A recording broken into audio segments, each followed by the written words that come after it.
Sejam muito bem-vindas, muito bem-vindos ao canal Estado Imaginário. Hoje a gente retoma aqui aquele vídeo mais convencional, sem esquecer dos irmãos e irmãs do Rio Grande do Sul. Vamos continuar colocando aqui na edição, vou colocar aqui os detalhes, QR Code, e-mails e tudo mais, para que a gente continue ajudando com donativos, além das orações, tudo mais com donativos, com coisas palpáveis também, para que parte do dano possa ser minimizado. Então, inclusive peço a vocês que qualquer coisa nos comentários aqui coloquem informações, e-mails e como ajudar cada vez mais o povo lá, os nossos irmãos do Sul, tá bom? Bom, hoje então no vídeo convencional vou fazer uma indicação, sim, com algumas ressalvas, para variar, sim, mas de uma animação, de um desenho animado que ele vem lá da sua origem, vamos chamar assim, ele vem lá dos anos 90, então de 92 a 97, nós tivemos um desenho chamado X-Men, depois teve o X-Men Evolution, né?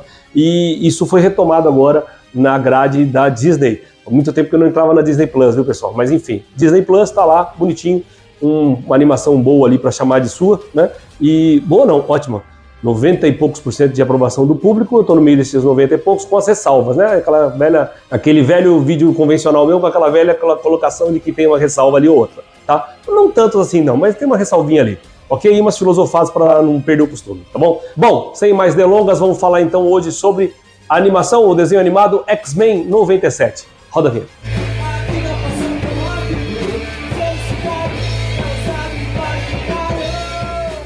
Pessoal, a Marvel Animation ali, a divisão de desenho animado e animação da Marvel Studios, nos brinda, eu vou usar aqui o termo do meu querido amigo agora, vou chamar de amigo Rogério Baraquê, o músico lá, o escritor, gente boa pra cá. Depois eu vou fazer um vídeo, gente, um vídeo falando sobre o livro que ele escreveu, que ele me deu, tá, pessoal? Então, é muito legal. Vou aguardar aí não vai ser o primeiro falando sobre literatura nem nada no canal, faz parte da grade do canal, então eu vou fazer com muito prazer. Vou ler o livro primeiro, que acabei de ganhar, e depois eu venho aqui falar com vocês, tá bom? Então o Rogério Baraquê fala velhas novidades, vamos lá para as nossas velhas novidades, né? E essas velhas novidades, às vezes, vêm com um frescor interessante, vêm bem-vindas e às vezes não. Então, aqui se trata de uma continuação direta, vamos chamar assim, né, de uma animação dos anos 90. Bom, os X-Men, eles já foram retratados ali no cinema e tudo mais tal, e ainda tem uma coisa, tem um lado bom, um lado não tão bom, aquela coisa, no Brasil a dublagem, né, que foi um marco tal em relação a isso também, para variar. O que acontece, né? Na animação, a gente tem ali uma questão que isso já é é um vício já, né, pessoal? Ah, eu vou fazer um Scooby-Doo, quero renovar, eu vou escrever o Scooby-Loo. Não, o Scooby-Loo, meu Deus do céu. Eles falam, puxa, mas pra que isso, né? E aí você vai fazer lá a Liga da Justiça, o Super Amigos, aí vai o Super Gêmeos, ativar, aquelas coisas. Mais ou menos o mesmo conceito, uma tal de Arlequina. Vamos colocar ali a personagem assim para ser isso, representar aquilo. E aí a Arlequina fica tendo, na verdade, mais... não é mais fama, pessoal, mais estrela para pouca constelação, vamos chamar assim, mandar o de Raulzito. E nesse caso, né, do X-Men 97, você tem a Jubileu ali, que já vou começar por ela, já, tá bom, tá, você pega lá, vamos colocar a Jubileu ali e tal. Enfim, é fraco, a gente já começa por aqui, é fraco, mas enfim, deixa ali, né, já fica, né, se você não vai corrigir, não, no filme os caras corrigiram Scooby-Doo, né, mas enfim. E foi boa correção, bom plot, né? Vamos lá. Então assim, voltando para cá, pessoal, a gente tem então uma retomada de onde, vamos dizer assim, a série ali parou, né? E ela é muito, sim, baseada, né? O criador, o co-criador, o roteirista, o diretor, conhecido como DeMaio, ele, até uma coisa curiosa, fez ali a obra ali, a primeira temporada, que são 10 episódios, 40, 50 e poucos minutos, né? São mini-filmes. Ele fez ali a roteirização, boa parte da segunda temporada já está aprovado, pessoal, a segunda temporada, só que vai demorar um pouquinho ainda. E o que acontece? Ele saiu, né? Houve um desligamento ali, uma coisa estranha. Ele saiu não só ali da Marvel e tal, como da Disney como um todo. Ficou um mistério total, ele ficou calado um bom tempo, depois só comentou em relação à própria série, o que ele estava achando ali quando ela foi ao ar e tudo mais tal, e que ele está envolvido em boa parte da segunda temporada, que ele espera com muito carinho, parece ser boa gente, tal, cara. Então o DeMaio, para uma segunda você vai ter ainda o DNA dele, depois, na seguida uma terceira e tal. Gente, história para ter 25, 30, 40 temporadas como uma animação japonesa, coisa que vale, tem. Então, só ver quantas histórias em quadrinho tem aqui no meu sótão, vamos chamar assim. Gente, qualquer dia eu ainda vou pegar essas histórias. Eu falo tanto aqui, até hoje não mostrei, né? Porque o pessoal pensa que é lenda. Será que ele tem história em quadrinho? Será que ele lia tanto? E uma das coisas que eu mais gostava era de X-Men, gente. X-Men e todas os espinhos ali, todas as suas ramificações eu adorava muito. E por isso que eu tenho tanto carinho. E por isso que eu acho que foi tão maltratado em tantas coisas. Então, eu não era um fã ardoroso, não, de X-Men nos anos 90, não. Mas lógico que eu preferia mais do que Transformers e outras coisas mais que vocês sabem aqui, né? De G.I. Joes da vida e tudo mais. Mas assim, era ali, tinha ali a sua roupagem ali, vindo com a Jubileu, aquela coisa toda, mas, enfim, entregava uma coisa acima da média já naquela situação. E aí a gente tem aquela questão da dublagem brasileira, e a gente tem aquela preocupação, inclusive, a questão do saudoso Isaac Bardavid, que era aquele vozerio, aquele vozeirão todo, um ator bom pra caramba, né? Além de ser dublador, um ator e dublador bom pra caramba, que quando fazia uma pequena ponta numa novela, a gente ficava ali, né? Não só pela voz, que a gente gostava tanto, mas pela interpretação dele, um cara gente boa pra caramba. E, assim, marcou, porque é uma coisa que eu já quero falar aqui, não é a primeira vez que eu falo isso, mas eu acho que fica diferente no meu vídeo essa minha percepção. A gente que lia muito história em quadrinhos, hoje não tem muito mais isso, mas a gente que lia, gente, era natural que a gente começasse a criar as vozes na cabeça. Isso era uma das coisas mais espetaculares, gente. Você não ficava sozinho, às vezes até alguns ficavam bitolados, mas aí é uma outra história. Não era o meu caso. E aí você começava a ouvir as vozes, né, do bem, as vozes do bem. Porque você começava assim, tá, esse aqui fala assim, esse aqui é assado, se estivesse aqui no meu lado ele teria esse tamanho, Wolverine, tal, né, o Esquadrão Alpha teria assim, assado, no Canadá é aqui e tal, e você começa a olhar ali e começa a criar ali o seu universo, seu mundo, preenchendo aquelas imagens, lembrando que tem a imagem ali, então tá construído ali os tamanhos, as cores, os uniformes, tudo mais e tal, e aquilo a gente não tem, às vezes, muita percepção. Eu sou desenhista, pessoal, então assim, às vezes, o papel aceita tudo, tá? Quando você vai colocar ali, às vezes, uma coisa que tá no papel, mas precisa do papel sempre, tá? Até para errar você precisa.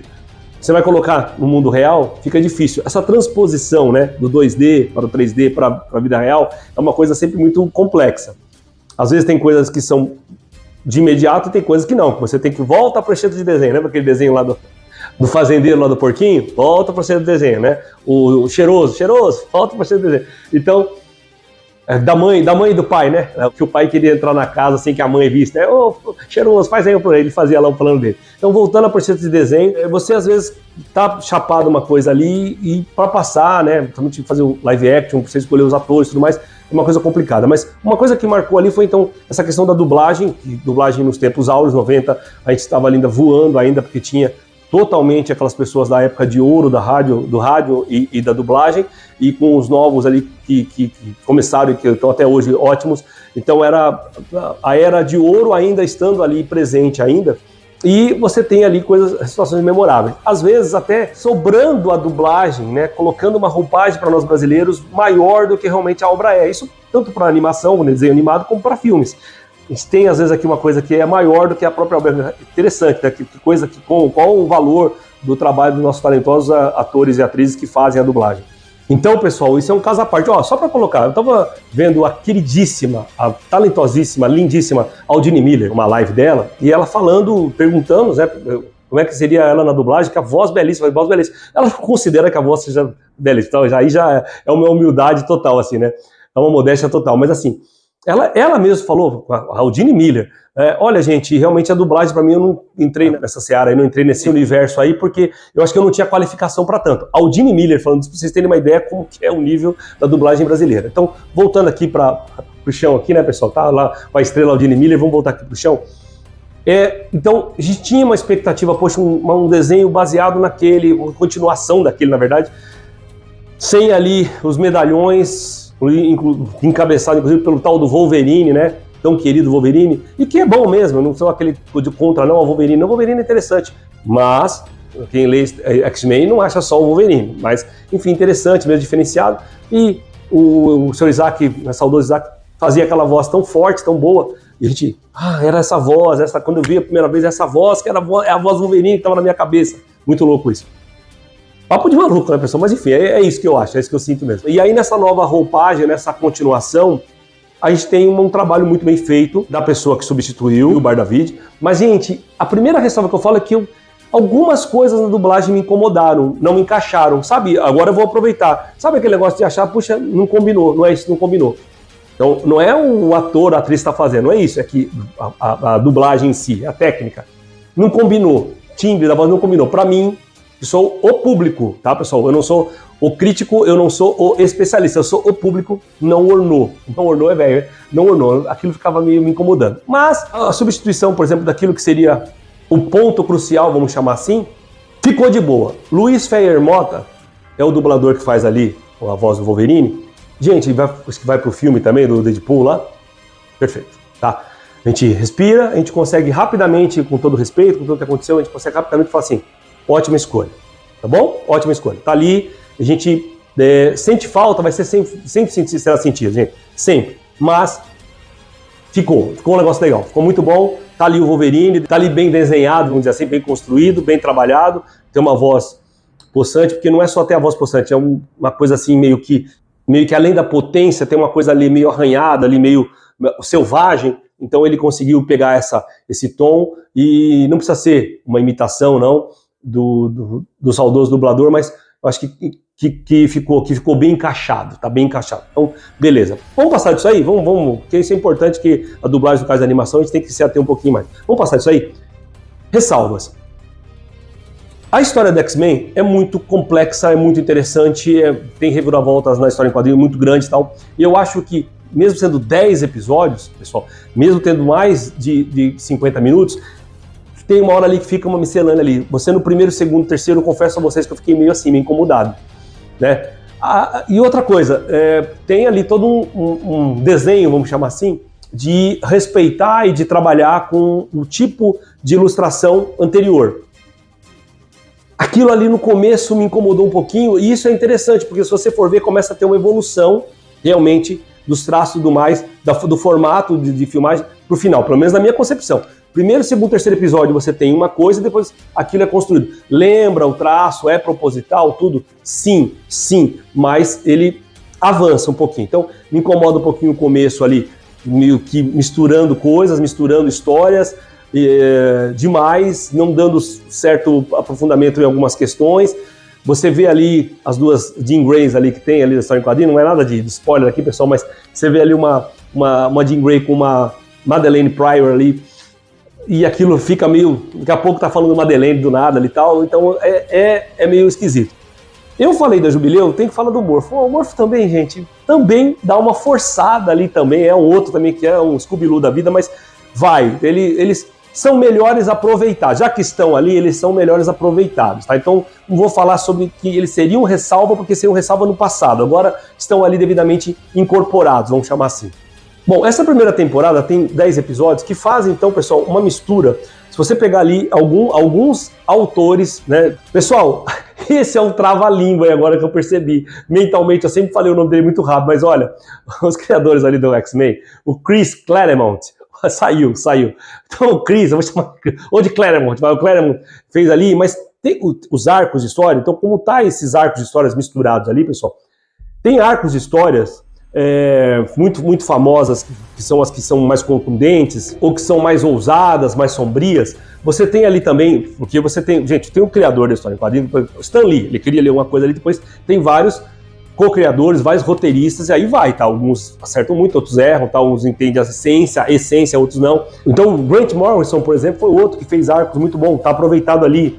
Eu tô falando aqui até para vocês irem em história em quadrinhos, se forem algum sebo, alguma coisa, para vocês encontrarem as histórias que tem essa pegada, dá para vocês fazerem uma comparação, tá, pessoal? Essa é a ideia do vídeo aqui. O Joss Whedon, né, famoso também por conta de televisão, tá? O Joss Whedon tem também participação ali em quadrinhos. E vou citar pelo menos mais um para falar ali do que a gente entende que está naquele meio ali. O Jonathan Hickman.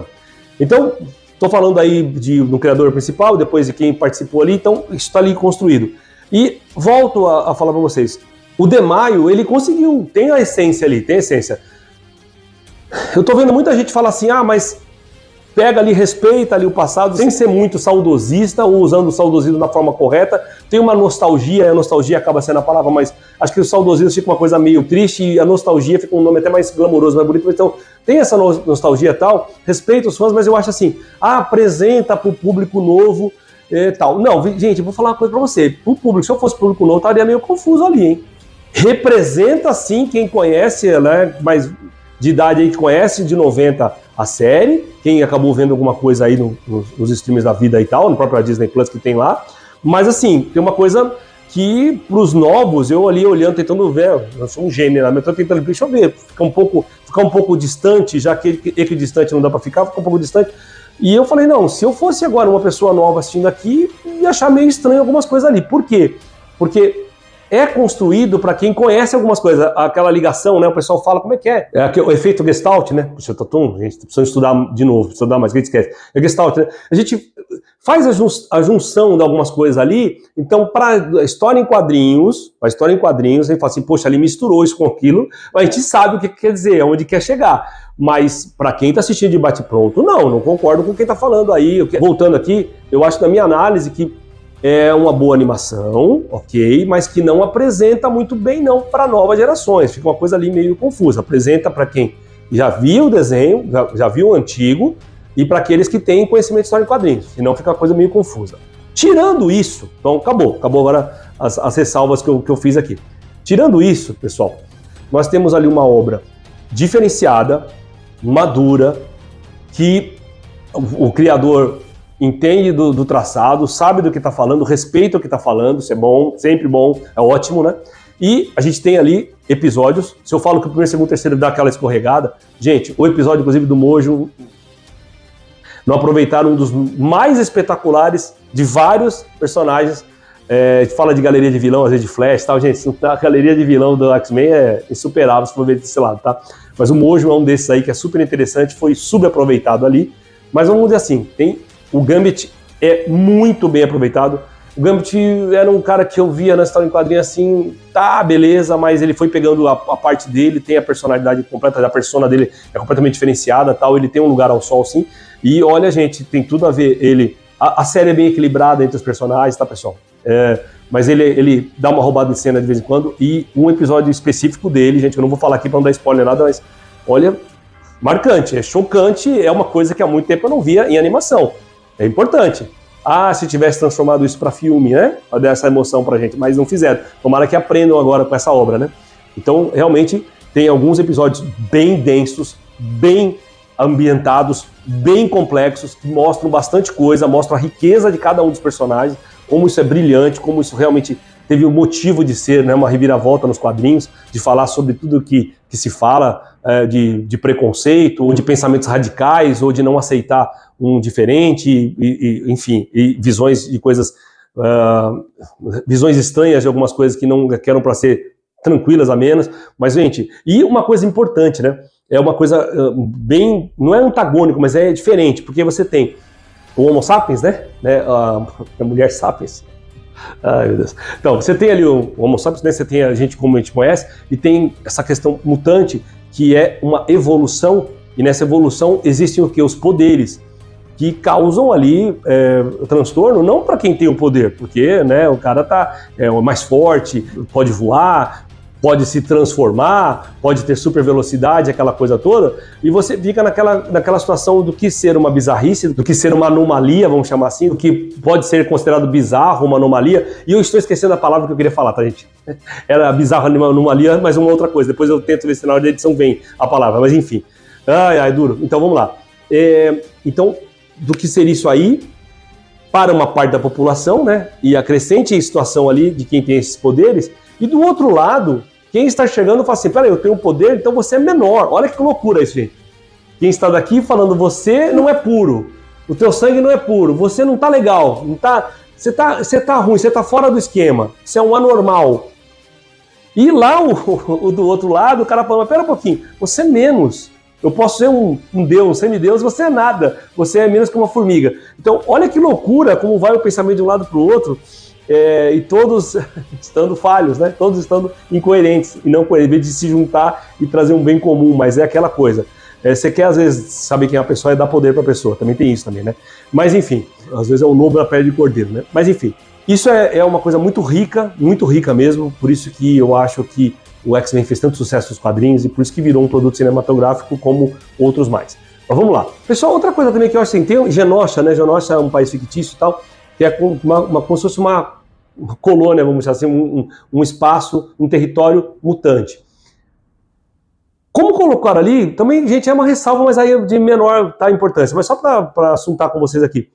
Eu acho que ficou mais um lugar geográfico do que uma referência realmente, ou então uma situação propriamente dita. Uma situação acontece ali até bem drástica, mas sei lá, me pareceu que ficou também muito jogado. O Genosha ficou uma coisa assim, não foi construído como a gente conhece no quadrinho. Mas isso aí, gente, é achismo meu, tá?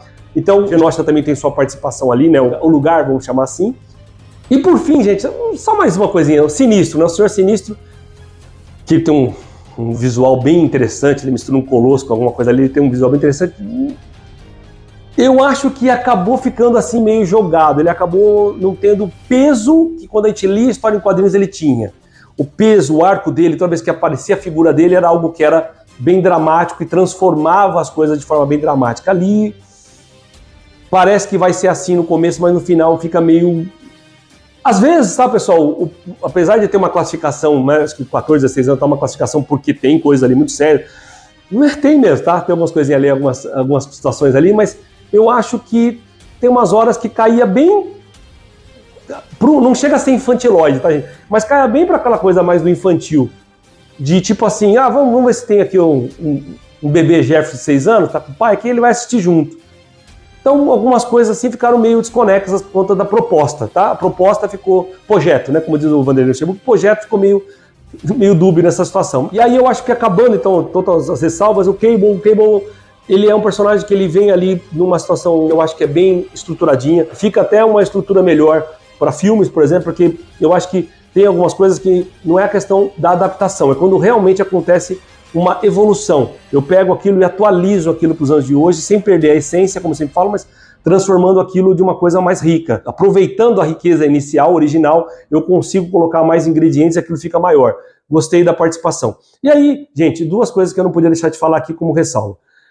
Para quem não sabe, para quem pensar que está vendo uma coisa ali só para agradar os brasileiros, Roberto da Costa é sim um personagem lá recorrente lá do passado, dos Novos Mutantes, do X-Men e tudo mais tal. Ele é brasileiro, tá? Ele é brasileiro e ele tem um mancha solar. Ele tem um poder que eu fiquei esperando ali, talvez na segunda temporada, que fosse coisadinha aqui, não quero ser drama pessoal, para uma coisa tipo Superman, né? Supernova, alguma coisa assim, mas foi bom, caminhou bem o Roberto da Costa, o brasileiro mutante dos X-Men.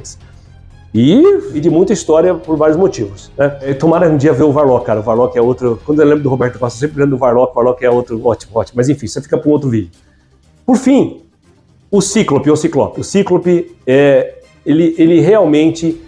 Aí sim, até que enfim, porque fica aparecendo, Wolverine. Gente, o Cíclope é retratado de forma mais fiel, retratado de forma respeitosa, tem o espaço dele, a liderança dele, como a Ororó também tem, a Tempestade, mas eu acho que é tudo muito respeitoso nesse equilíbrio, e o Cíclope mostra o poder das rajadas óticas dele, como que é isso, qual o tamanho dessa questão, né, por que o irmão dele também, o Destrutor, era tão bom também, porque que, né, era interessante até o uniforme dele sendo só um círculo, mas os uniformes são muito respeitados. Em falar em uniforme do Destrutor, olha, os uniformes estão ali, enchendo os olhos da gente, literalmente, e aí dá, né, pra brincar com isso. Eu falo às vezes não dá pra transpor pro cinema, pro live action, às vezes, porque dá também, tá, alguma coisa, mas ali na animação, no desenho animado, tá legal, tá dinâmico, bom ver isso é uma memória afetiva aqui pros fãs antigos, isso é um respeito, respeito sempre é bom, quando você eleva isso com inteligência, com carinho,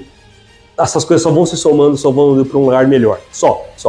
E esse lugar melhor, segunda temporada, vamos ver o que vai acontecer. Último episódio, 10º episódio, tem ali vamos chamar de créditos, né? Tem ali o finalzinho ali, e você tem uma cena pós ali, que mostra um personagem também bem icônico, foi maltratado no cinema, que vai ser aí, acho que a razão de ser da segunda temporada, tá bom? E a escala só vai, né? O sarrafo só vai aumentando, então vai ter que trazer as coisas do X-Men, como a gente, da história em quadrinho, sabe que é grandioso. Então vai ser grandioso. Como também, né, a gente está aguardando muito que seja grandioso a questão do Quarteto Fantástico, porque, né, tem aquelas coisas da Marvel, né? Estamos falando de Marvel, tem aquelas coisas da Marvel. Quarteto Fantástico, né? Com o Namor, aquela coisa toda, mais os X-Men, mais o Sr. Peter Parker, e por falar em Peter Parker, então, gente, muitas coisas ali vão acontecendo ali, como não só easter egg, não é isso não, mas como a participação do universo, o universo como ele é realmente, não expandido em questão dos multiversos, mas expandido em questão do que o X-Men está ali, onde eles estão localizados, a questão ali de Manhattan, nos Estados Unidos, ou do próprio Jerónimo, quem que pode, ou você vai para o Japão, quem que está ali assistindo aquilo acontecer, participando de alguma parte ou outra, são personagens que a gente gosta. Tempo da história em quadrinhos, tem alguns detalhes ali que aparecem ali, inclusive no 10º, que tem parte 1, 2, 3, mas no 10º episódio que termina a primeira temporada, tem um casal ali que eu gosto bastante, foi meio maltratado na série televisiva, mas eu gostava muito das histórias dele, acho que muito interessante a proposta, estão ali retratados, então vocês veem aquele relance, que é o relance bom, que é o relance que não fica enchendo linguiça, ele está ali para contextualizar, para fazer parte do negócio. Gente, acho que me prolonguei, acho que foi isso, né? Falando de X-Men, me empolgo, falando de história em quadrinho, né, de gibi, de ficar, né, de lembrança. Eu comecei a ler novamente, tá, pessoal, os meus. E o carinho que a gente tem pela Marvel, tá bom? Então, dito isso, vou ficando por aqui agradecendo a sua paciência, a sua audiência, o seu prestígio aos vídeos do canal e agradecendo também as doações que não param, os projetos que não param com o pessoal lá do Grande Rio Grande do Sul, ok? Então, gente, valeu com toda a força, justiça, carisma e riqueza dos nossos queridos X-Men. Eu vou ficando por aqui. Então, com poderes ou sem poderes, valeu, pessoal. Valeu.